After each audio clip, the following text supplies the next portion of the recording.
जय हिंद, नमस्कार प्रिय साथियों। कैसे हो आप सभी? आई होप आप सभी मस्त होंगे।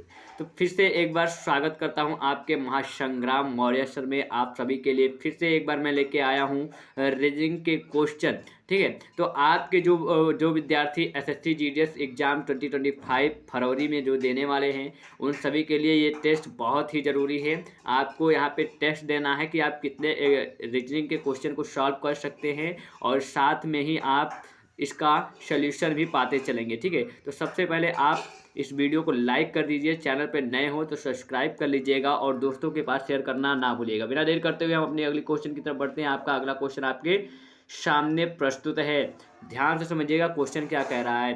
क्वेश्चन कह रहा है कि नीचे दिए गए श्रृंखला श्रेणी में लुप्त संख्या ज्ञात कीजिए। यानी कि यहाँ पे एक श्रेणी श्रृंखला दी गई है और यहाँ पे एक संख्या आपको बतानी है कि यहाँ पे कौन सी संख्या होगी। ठीक है, तो जैसे ये बात समझने की ये है कि अगर ये अनुपात लगा होता है, जैसे 9:8 होता, तो समझ में आता कि भैया ये पूछ रहा है कि 8 यहाँ पे 9 है और 9:8, यानी कि 8 कैसे हुआ, ये सारी चीज़ें फलान ढमाक। ठीक है, तो इसको समझने के लिए सबसे पहले ध्यान देने की बात ये है कि ऐसे अगर क्वेश्चन आपके समक्ष प्रस्तुत हो तो जरा ध्यान से देखिएगा इस श्रृंखला श्रेणी में क्या किया गया है। ठीक है, तो देखिए यहाँ पे एक चीज़ ध्यान दीजिए कि 8 के बाद क्या आता है? 9। ठीक है, और 3 के बाद क्या आता है? 4, और 6 के बाद क्या आता है? 7, और 4 के बाद क्या आता है? 5, और 2 के बाद आता है 3। यानी कि इस प्रक्रिया को ऐसे किया गया है। तो आपके अगला यहाँ पे जो यहाँ पे प्रश्नवाचक चिन्ह दिख रहा है, यहाँ पे आपका राइट आंसर क्या आ जाएगा? 12। यानी कि एक और 2, यानी कि 1 के बाद क्या आएगा? आपका आएगा 2। ठीक है, और ऑफर आपको दिख रहा होगा कहीं 12, और 12 ही आपका राइट आंसर होगा। ठीक है, आपके ऑप्शन नंबर तीसरे ऑप्शन पे आप देखिएगा तो आपका 12 दिख रहा है और यही राइट आंसर है आपका। ठीक है, आई होप कि आपको पहला क्वेश्चन अच्छे ढंग से समझ में आया है। अभी तक अब वीडियो को लाइक नहीं किए हैं तो फटाफट लाइक करते चलिएगा। अगले क्वेश्चन की तरफ बढ़ते हैं हम लोग। आपका अगला क्वेश्चन बहुत ही शानदार आपके समक्ष प्रस्तुत है। क्या कह रहा है कि नीचे दिए गए विकल्प संबंधित संख्या को चुनिए। यानी कि अब देखिए, अब इसमें है कि हाँ ये तो जानी पहचानी संख्या दिख रही है। इसमें क्या करना है, आपको ध्यान से समझना है कि यहाँ पे जो 1234 है, ये 484 कैसे हुआ। ठीक है, जब ऐसे अगर मान चलिए हो भी गया, आप उसको कर भी दिए हैं, तो सेम वही प्रोसेस से 1729 को करके अगली संख्या हमें यहाँ पे बतानी है। तो सबसे पहले ये देखते हैं कि आखिर ये 484 आया कैसे है। ठीक है, तो इसके लिए आपको करना क्या है, आप देखिए यहाँ पे ध्यान दीजिएगा, गौर फरमाइएगा भैया, बहुत ही शानदार क्वेश्चन है। बहुत ही शानदार क्वेश्चन है। इसको हम दो भागों में बांट देंगे। ये एक 12 इधर कर देंगे और 34 इधर कर देंगे। ठीक है, 12 और 34 को हम इधर उधर कर दिए। करने के तत्पश्चात हम क्या करेंगे, जो सबसे बड़ी संख्या दिख रही है आपकी 34 बड़ी संख्या है। ठीक है, हम 34 को पहले लिखेंगे। 1 मिनट,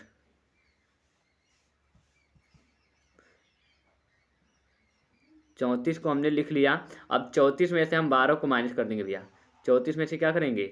12 को माइनस कर देंगे। जब 34 में से हम 12 को माइनस कर देंगे तो आपके यहाँ प्रस्तुत हो आपका आंसर आ जाएगा, आंसर नहीं बल्कि यहाँ पे आ जाएगा 22। यही तो आएगा, 22 आएगा। अब 22 का क्या करेंगे? वर्ग कर देंगे। 22 का, 1 मिनट, बराबर 22। 22 का क्या करेंगे? वर्ग करेंगे।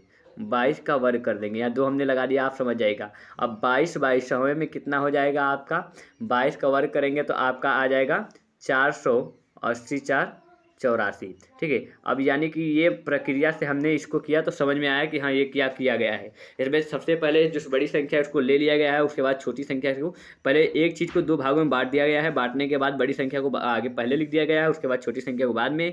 माइनस करने के बाद जितना आया उसका वर्ग कर दिया गया है और वही आया यहाँ पे। ठीक है, तो यही प्रोसेस हम करके देखते हैं कि क्या हमारे पास जो 1729 है इस प्रक्रिया के माध्यम से आ सकता है आंसर। क्या आएगा आपके विकल्प में, हो है या नहीं है। तो देखिए सबसे पहले 17 और 29 हमने अलग अलग कर लिया। जब अलग किया तो हम पहले लिखेंगे 29, पहले लिखेंगे 29 माइनस 17। हम जब 29 माइनस 17 किए तो आपका यहाँ बच जाएगा, हो जाएगा 12। अब 12 का हम वर्ग करेंगे, क्या करेंगे, वर्ग। ठीक है, अब जब हम 12 बरहिम, आपको पता है कि 144 होता है। अब 144 यहाँ पे, यानी कि यहाँ का जो होगा ना 144 होगा वो संख्या। अब देखते हैं क्या हमारे ऑफर में 144 ऑप्शन दिख रहा है, तो हाँ राइट आंसर आपका दूसरा होगा, 144 हमें दिख रहा है। आई होप कि आपको दूसरा क्वेश्चन भी समझ में आया होगा। चलिए अब बिना देर करते हुए अपनी अगली क्वेश्चन की तरफ बढ़ते हैं। आपका अगला क्वेश्चन आपके समक्ष प्रस्तुत है, बहुत ही ध्यान से समझिएगा, बहुत ही अच्छा क्वेश्चन है। ठीक है, अगला क्वेश्चन देखिए क्या कह रहा है कि वेन आरेख चयन करें जो दिए गए वर्गों के बीच संबंध दर्शाता है, यानी कि यह जीव है, आदमी है और पौधा है। तो इसके लिए मैं ऑप्शन बना के दे रहा हूँ आप सभी के समक्ष। ऑप्शन ध्यान से देखिएगा। नंबर 1 ऑप्शन ये है, और नंबर 2 ऑप्शन देखिएगा, नंबर 2 ऑप्शन ये है आपका। ठीक है, नंबर 3 ऑप्शन आपके देखिएगा, नंबर 3 ऑप्शन ये है, और नंबर 4 ऑप्शन ध्यान से देखिएगा, नंबर 4 ऑप्शन आपका ये है। ठीक है, अब इसमें से हम क्या, कौन सा इसमें जो ऑप्शन हमने दिया है, इस ऑप्शन में से कौन सा ऑप्शन सही होगा, पहला, दूसरा या फिर तीसरा। ठीक है, तो ये एक में है, इतना ध्यान रखिएगा, ये अलग अलग हमने नहीं किया है, एक ही में है। ठीक है, तो इसमें से कौन सा, इन जो हमने आपके समक्ष जो शब्द रखे हैं, इसमें से कौन सा किस चीज़ को दर्शाता है, जीव, आदमी, पौधा। ठीक है, तो देखिए जीव, आदमी, पौधा जो है ना, इसका आपका राइट आंसर क्या होगा, जानते हो क्या, पहला हो जाएगा। राइट आंसर पहला। आप, आई होप कि आप इसी को लगाए होंगे। ठीक है, आप पहले ही जान चुके हैं कि ये पहला होगा, क्योंकि जीव जो आदमी है, पौधा है, यानी कि जीव जो होता है मनुष्य में होता है, यानी कि पौधा जो है, पौधे को अलग कर दिया गया है, यानी कि जो बड़ा आकार है उसमें ले लिया गया है। ठीक है, अगली क्वेश्चन की तरफ बढ़ते हैं बिना देर करते हुए। आपका अगला क्वेश्चन आपके समक्ष प्रस्तुत है। अगला क्वेश्चन बड़ा ही शानदार आपके समक्ष प्रस्तुत है। क्या इसमें कह रहा है, क्या नहीं कह रहा है। देखिए लिखा है कि एक कूट भाषा में FAN, फैन को FUAZM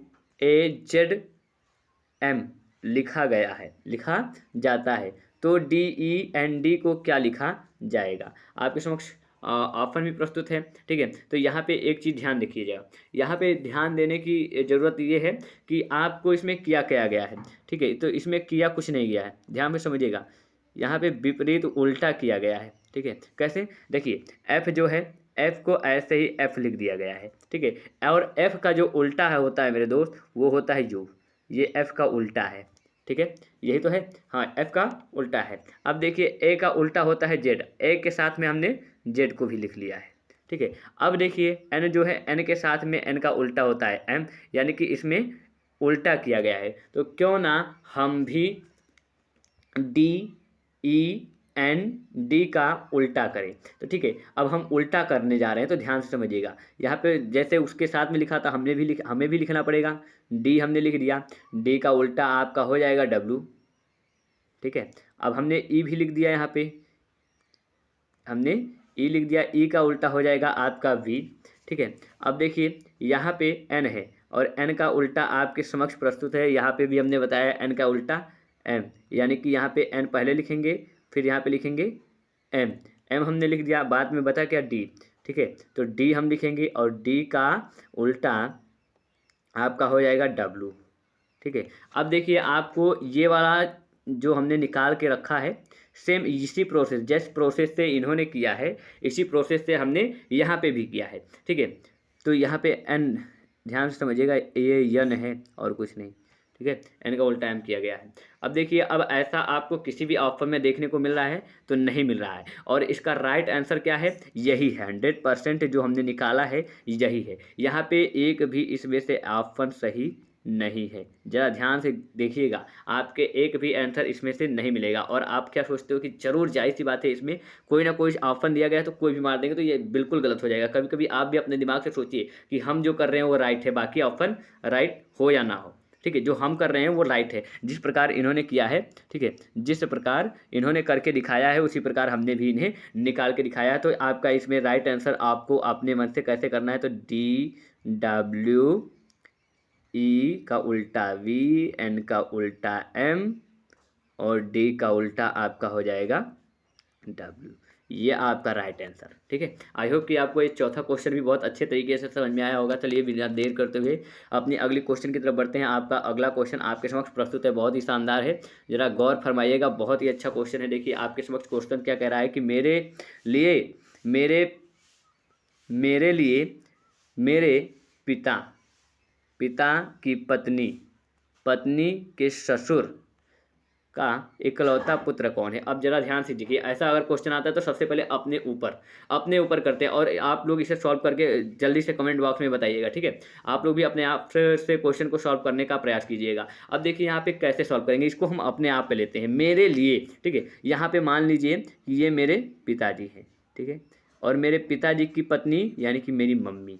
ठीक है, और मेरे मम्मी का मेरे मम्मी जी के ससुर कौन होंगे, ये होंगे, यानी कि ये होंगे तो मेरे पिताजी के पिताजी लगेंगे। क्या लगेंगे, पिताजी के पिताजी, यानी कि ये मेरे दादाजी, दादा, ये दादाजी, ये मेरी माँ हो गई, और मेरे क्या हो गए, ये पिता हो गए। ठीक है, अब देखिए बात आती है कि ससुर का इकलौता, यानी मेरी माँ के ससुर जी हैं, उनके इकलौता पुत्र कौन होगा, मेरे पिताजी। और राइट आंसर आपका तीसरा सही हो जाएगा, आपके पिताजी। ठीक है, आई होप कि इस क्वेश्चन को आप लोग बहुत जल्दी से करके आप लोगों ने कमेंट कर दिया होगा। ठीक है, फटाफट बढ़ते हैं अपनी अगली क्वेश्चन की तरफ। अभी तक आपने वीडियो को लाइक नहीं किया है मेरे दोस्तों, कर देना, क्योंकि आप जब वीडियो को लाइक करते हो तो हमें मोटिवेशन मिलता है और हमें पढ़ाने में और आनंद आता है। ठीक है, जरा ध्यान से देखिएगा, अगली क्वेश्चन बहुत ही शानदार आपके समक्ष प्रस्तुत है। अगला क्वेश्चन क्या कह रहा है कि नीचे दिए गए विकल्प से संबंधित अक्षर को चुनिए। अब देखिए यहाँ पे क्या किया गया है, जरा ध्यान दीजिएगा। अगर ए के बाद ए है, यहाँ डी कर दिया, जेड है डब्ल्यू कर दिया गया, यहाँ बी है ई कर दिया गया। यहाँ पे देखिए उल्टा नहीं किया गया। आप सोच रहे होंगे कि जैसे अभी वो दिया गया था ना वैसे कर दिया गया है, तो यहाँ पे उल्टा नहीं किया गया है। जरा ध्यान से समझिएगा यहाँ पे क्या किया गया है, उसको मैं आपको समझाने का प्रयास कर रहा हूँ। देखिए ए के बाद डी है, एक मिनट, ए के बाद क्या है, डी है, यानी कि ए के बाद डी है तो इसमें 3 जोड़ दिया गया है, 3 अक्षर आगे। 3 क्या जोड़ा गया, ए बी, देखिए यहाँ पे ए बी सी और डी। ए के बाद तीसरे अक्षर पे कौन सा अक्षर आ रहा है, तो आ रहा है आपका डी। तो इस प्रकार से इसको हम सॉल्व करेंगे। ठीक है, ध्यान से समझिएगा, बहुत ही अच्छा क्वेश्चन है। अब देखिए जेड के बाद डब्ल्यू क्या कर दिया गया है, जेड के बाद डब्ल्यू को माइनस कर दिया गया है 3, जेड के बाद डब्ल्यू को 3 बार माइनस कर दिया गया है। जैसे कि आपके यहाँ पे W X Y Z, Z जो है, जेड के अब हम इसके पीछे आएंगे माइनस की तरफ, तो यहाँ पे डब्ल्यू आपको मिला, इसलिए ये किया गया। अब देखिए बी से हम 3 प्लस जोड़ेंगे, बी में हम +3 को मतलब आगे जाएंगे तो क्या हो जाएगा, देखिए बी सी डी ई, इसी प्रकार 3 हमने जोड़ा, तीसरे नंबर पे आपके ई आया, तो इसी प्रकार इसको भी किया गया है। जब इसको किया गया है तो आपको समझना कुछ नहीं है। अब देखो वाई जो है, वाई के माइनस कर दिया गया है 3, ठीक है, माइनस कर दिया गया है इसी प्रोसेस की, यानी कि ये 3 प्लस किया गया है, आगे पीछे ऐसे करके किया गया है। तो इसी प्रकार हम SHIR के साथ भी यहाँ अगली जो संख्या नहीं, जो भी अक्षर होगा उसको हम बताने वाले हैं। ठीक है, तो ज़रा ध्यान से देखिएगा। अब इसी प्रकार जैसे कि इन्होंने ये चीज़ कहा, तो अब हम यस के सबसे पहले क्या करेंगे, एस में 3 हम प्लस करेंगे, यहाँ पे 3 हम प्लस करने जा रहे हैं भैया, तो हो जाएगा STUV, यानी कि तीसरे नंबर पे कौन आया, वी, यानी कि यहाँ पे वी होगा। ठीक है, अब एच को हम माइनस करेंगे, यानी कि एच से हम पीछे की तरफ जाएंगे। ठीक है, जब एच से हम पीछे की तरफ जाएंगे तो देखो यहाँ पे EFGH, हम पीछे की तरफ जा रहे हैं तो क्या आ रहा है, ई आ रहा है, तो यहाँ पे क्या होगा ई। और देखो अब यहाँ पे आपको शुरू में ई और वी मिल गया। अब यहाँ पे ध्यान ये देना है कि आप ऑफर में ज़रा देखिएगा, आपके 2 अक्षर देखो, टाइम बचाने के लिए बता रहा हूँ, शॉर्ट ट्रिक है, बहुत अच्छा है। आपको टाइम बचाने के लिए आप ध्यान से देखिएगा, ऑफर में क्या ई वी मिल रहा है कहीं, तो के ओ, यहाँ आपको पता है कि ई वी से हमारा शुरू है। ठीक है, तो यहाँ पे KOLP लिखा है तो ये बिल्कुल नहीं होगा, जे से शुरू है ये भी नहीं होगा, के से शुरू है ये भी नहीं होगा। ठीक है, तो आपके लास्ट वाला आंसर आपका हो जाएगा VELO, और यही आपका यहाँ पे जो होगा वो लास्ट वाला चौथा जो होगा आपका आंसर होगा। बहुत ही कम समय में हम इसको ढूंढ लिए। ठीक है, तो ये कम समय में और अच्छा ट्रिक है। ठीक है, कम समय में अधिक से अधिक क्वेश्चन सॉल्व करने का प्रयास करना चाहिए हमें। ठीक है, आगे बढ़ते हैं अपने 7वें क्वेश्चन की तरफ। 7वां क्वेश्चन आपके समक्ष बहुत ही शानदार उपस्थित है। 7वां क्वेश्चन जरा ध्यान से समझिएगा कि 7वां क्वेश्चन क्या रहा है।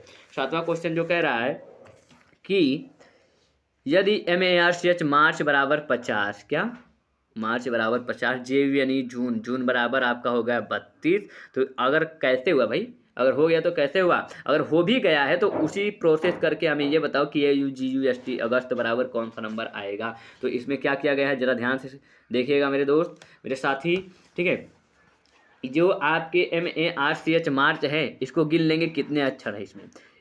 1 2 3 4 5, 5 है, हमने 5 लिख दिया। अब 5 हमने लिख दिया।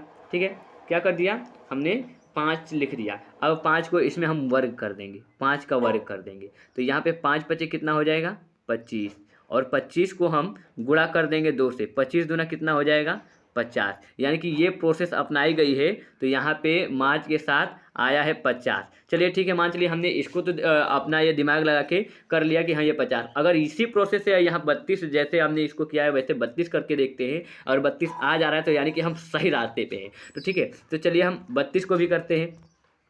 देखिए जून 1 2 3 4, यानी कि हम 4 का क्या करेंगे वर्ग करेंगे, और 4 चौको आपका होता है 16, और 16 को 2 से गुणा करेंगे तो 16 दूना 32। यानी कि हमने जो किया वो प्रोसेस सही है, हम सही रास्ते पे जा रहे हैं। तो जब रास्ते पे क्या रास्ता एकदम क्लियर हो गया कि हाँ यही मंजिल तक पहुंचाएगा, तो जरा ध्यान से देखिएगा, अगस्त के साथ भी हम ऐसा ही कुछ करने वाले हैं। ठीक है, तो देखिए 1 2 3 4 5 6, 6 को हम वर्ग कर लेंगे, 6 का 36, 36 को हम गुणा कर देंगे 2 से, 36 दुन्ना आपका हो जाएगा 72।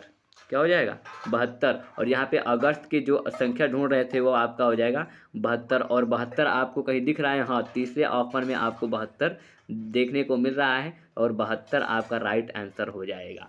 आई होप कि यहाँ तक आपको बहुत ही अच्छे और शानदार तरीके से समझ में आया होगा।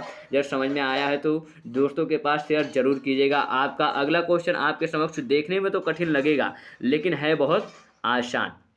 देखिए आप देख के ही सोच रहे होंगे कि अरे कहाँ से ये क्वेश्चन आ गया, लेकिन है बहुत आसान।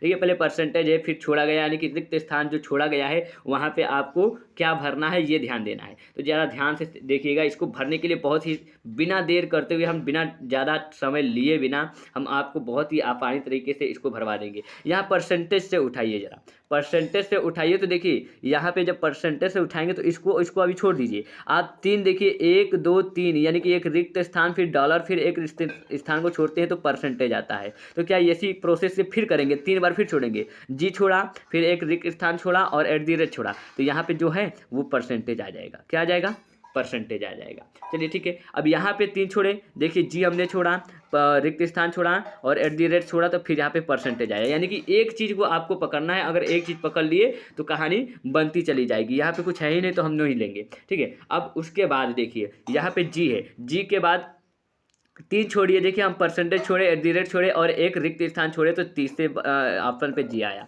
ठीक है, अब इसी प्रकार से यहाँ पे एक हम परसेंटेज, यहाँ रिक्त स्थान था वहाँ परसेंटेज हमने एक भर लिया, तो परसेंटेज छोड़ा, @ छोड़ा और ये छोड़ा, तो यहाँ पे भी आ रहा है क्या जी तीसरे स्थान पे। अब इसी प्रकार तीसरे स्थान पे फिर यहाँ पे देखिए, यहाँ पे एक रिक्त स्थान छोड़ा है, तो यहाँ पे क्या आ जाएगा जी आ जाएगा। ये आपका तो 2 भर गया। अब तीसरा आपको देखना है कि तीसरे में हम क्या भरने वाले, तो @ से उठाइए, @ से हमने उठाया तो तीसरे ऑप्शन पे @ दिख रहा है। आपको ध्यान से समझिएगा, जितने हम आपको जैसे बता रहे हैं ऐसे अगर थोड़ा भी दिमाग इधर उधर हुआ तो समझ में बिल्कुल नहीं आने वाला है। ठीक है, तो @ तीसरे स्थान पे है। अब तीसरे से फिर इसको तीसरे स्थान पे पढ़ेंगे, तो 1 2 3, यानी कि देखो फिर यहाँ पे तीसरे स्थान पे @ है, तो फिर एक रिक्त स्थान छोड़ेंगे, जी छोड़ेंगे और @ छोड़ेंगे, तो तीसरे स्थान पे यहाँ डॉलर के बगल में क्या आ जाएगा @ आ जाएगा। ठीक है, @ ध्यान दीजिएगा, @ आएगा। ठीक है, अब देखिए आपके पास बचा क्या, अब आपके पास बचा होगा मेरे दोस्त डॉलर। ठीक है, अब देखिए डॉलर जो 3 स्थान छोड़े, तो एक यहाँ से देखिए, यहाँ से डॉलर पकड़े और @ छोड़े और परसेंटेज छोड़े, जी छोड़े, तो यहाँ पे आ जाएगा डॉलर। ठीक, डॉलर आया, फिर यहाँ से @ और परसेंटेज और जी छोड़ा, तो यहाँ पे आ जाएगा आपका डॉलर। ठीक है, डॉलर आ जाएगा, और फिर यहाँ से छोड़े तो यहाँ पे आ जाएगा डॉलर, डॉलर। ठीक है, अब इसको आप ऑफर में कैसे सही लगाओगे, तो आप लास्ट में देखिए $2 है, लास्ट में $2 आपके ऑफर में भी होना चाहिए। तो आपके पहले में लास्ट के $2 दिख रहे हैं, नहीं दिख रहे हैं, दूसरे में दिख रहे हैं, हाँ दूसरे में दिख रहे हैं, तो दूसरा ही आपका राइट आंसर होगा। कैसे, तो देखिए सबसे पहले हमने जी भरा है, उसके बाद @ भरा है, फिर हमने डॉलर भरा है, उसके बाद परसेंटेज भरा है, फिर $डबल भरा है, हाँ राइट, ये राइट आपका आंसर हो जाएगा। ठीक है, आई होप कि ये 8वां क्वेश्चन बहुत ही आसानी से आपको समझ में आ चुका होगा। चलिए बिना देर करते हुए अपने अगले क्वेश्चन की तरफ बढ़ते हैं। आपका 9वां क्वेश्चन आपका बहुत ही देर से बेसब्री से इंतजार कर रहा था। ठीक है, आपके 9वें क्वेश्चन की जरा ध्यान से समझिएगा, पढ़िएगा। निम्नलिखित प्रश्न में लुप्त संख्या को ज्ञात कीजिए। ये आपके जो क्वेश्चन है, ये लुप्त संख्या इसमें ज्ञात करनी है, कौन सी ज्ञात करनी है, तो यहाँ पे देखिए आपका लुप्त संख्या, यहाँ पे एक संख्या है, उसको आपको ज्ञात करना है। तो इसमें किया क्या गया है कि 3, 2, 1 मिलाकर आपको यहाँ 14 कर दिया गया है, 4, 3, 2 करके 29 कर दिया गया है। कैसे कर दिया गया है, पहले इस चीज़ को हम लोग समझेंगे। तो इसको समझने के लिए आपको करना कुछ नहीं है, सबसे पहले इस 3 को उठाइए। इस 3 को हमने उठाया, अब यहाँ इसका हमने वर्ग कर दिया, यहाँ पे क्या कर दिया, वर्ग कर दिया। अब यहाँ पे अभी प्लस का चिन्ह लगाइए, फिर 2 का वर्ग कर दीजिए। ठीक है, फिर प्लस का चिन्ह लगाइए, फिर 1 का वर्ग कर दीजिए। अब देखिए 3 त्रिक का 9, प्लस करेंगे 2 दूना 4 और 1 एकन्नम 1, यानी कि 9, यहाँ पे 9 और 4 हो जाएगा 13, और 13 एक जोड़ेंगे तो यहाँ पे हो जाएगा 14, यानी कि इस प्रोसेस के माध्यम से यहाँ पे 14 आया है। अब इसी प्रोसेस को हम करेंगे, देखिए यहाँ पे 29 आ रहा है या नहीं, और 29 आ जा रहा है तो हम राइट आंसर की तरफ बढ़ रहे हैं। ठीक है, तो आप देखते हैं कि हमारा 29 आता है कि नहीं। तो सबसे पहले 4 को उठाएंगे, 4 का हम वर्ग करेंगे, प्लस करेंगे, 3 का वर्ग करेंगे, फिर प्लस करेंगे, 2 का वर्ग करेंगे, तो 4 चौको 16, प्लस 3 त्रिक का 9, प्लस 2 दूना 4। ठीक है, ये तो होगा आपका 4 हो गया। अब इस सबको हम लोग प्लस कर दिया अगर, तो आपके यहाँ पे 29 आ गए। ठीक है, यानी कि हम राइट आंसर, राइट सही दिशा की तरफ जा रहे हैं। तो ऐसे हम 5 को भी करने वाले हैं। तो 5 को सबसे पहले हमने कर लिया, फिर प्लस वर्ग करने के बाद फिर से 4 का वर्ग करेंगे, फिर प्लस लगाएंगे, फिर 3 का। ठीक है, तो यहाँ पे 5 पचे आपका हो जाएगा 25, प्लस 4 चौको 16, प्लस 3 त्रिक का 9 इक्वल टू आपका आ जाएगा, इसको अब हम जोड़ लें तो आपका यहाँ पे आ जाएगा 25, 16 और 9 को हम अगर जोड़ लें तो आपका आ जाएगा 50, यानी कि यहाँ पे जो ऑप्शन जो है यहाँ पे 50 आएगा, और ऑप्शन नंबर पहला आपका राइट आंसर होगा। ठीक है, ऑप्शन नंबर पहला है। ठीक है, ऐसे क्वेश्चन को ऐसे दिमाग से धीरे से पहले समझा जाता है, उसके बाद हल करके ऑप्शन लाया जा सकता है। ठीक है, आई होप कि आपको 9वां क्वेश्चन भी समझ में अच्छे तरीके से आया होगा। चलिए बिना देर करते हुए अपने 10वें क्वेश्चन की तरफ बढ़ते हैं। 10वां क्वेश्चन बहुत ही शानदार आपके समक्ष प्रस्तुत है कि यहाँ पे देखिए, ये तो बहुत ही आसान क्वेश्चन है। आई होप देखते हैं कि कौन कौन बता पाते हैं। ठीक है, जल्दी बताइएगा, पहले समझा देते हैं आपको कि दिए गए विकल्प में से उसे चुनिए जो अन्य 3 विकल्पों से भिन्न है। यहाँ पे देखिए सितार एक है, बांसुरी है, वायलिन है और बीड़ा है। इसमें से आपको भिन्न चुनना है कि इसमें से अलग है कौन। ये बहुत ही आसान है, क्योंकि ये शायद नवोदय के जो छात्र होते हैं और क्लास 6, 7 में इसका अधिकतर जिक्र किया गया है। ठीक है, तो इसका देखिए आप लोग सबसे पहले अपने मन से इसे सॉल्व करने का प्रयास कीजिएगा और कमेंट बॉक्स में ज़रूर बताइएगा। ठीक है, अब देखिए इसको हम हल करने वाले हैं। कैसे, ये कैसे होगा, तो ज़रा ध्यान से समझिएगा। यहाँ पे दिमाग लगाना ये है, सितार एक अलग ले लीजिए। ठीक है, वायलिन ले लीजिए और बीड़ा ले लीजिए। अच्छा, अब यहाँ पे बताइए कि इस तीनों को बजाते किससे है, तो इस तीनों को बजाते हैं बेटा हाथ से। किससे, हाथ से। और बांसुरी क्या है, बांसुरी को मुंह से बजाया जाता है, मुंह से बजाया जाता है। तो आपका राइट आंसर क्या होगा, बांसुरी। ये तीनों में से भिन्न है या नहीं है, भिन्न है। तो एक बार फिर से रिक्वेस्ट करता हूं कि अगर आप मेरे चैनल पे नए हो तो सब्सक्राइब कर लीजिएगा, वीडियो को अच्छा लगा तो लाइक कर लीजिएगा और दोस्तों के पास शेयर करना ना भूलिएगा। बहुत बहुत धन्यवाद आप लोगों का, आप लोग ऐसे ही अपना सपोर्ट बनाए रखिए। आप सभी के लिए बहुत ही अच्छे अच्छे रीजनिंग संबंधित क्वेश्चन हम आपके समक्ष लाते रहेंगे। ठीक है, तब तक के लिए मिलते हैं अगले वीडियो में। तब तक के लिए बाय बाय, टाटा, धन्यवाद।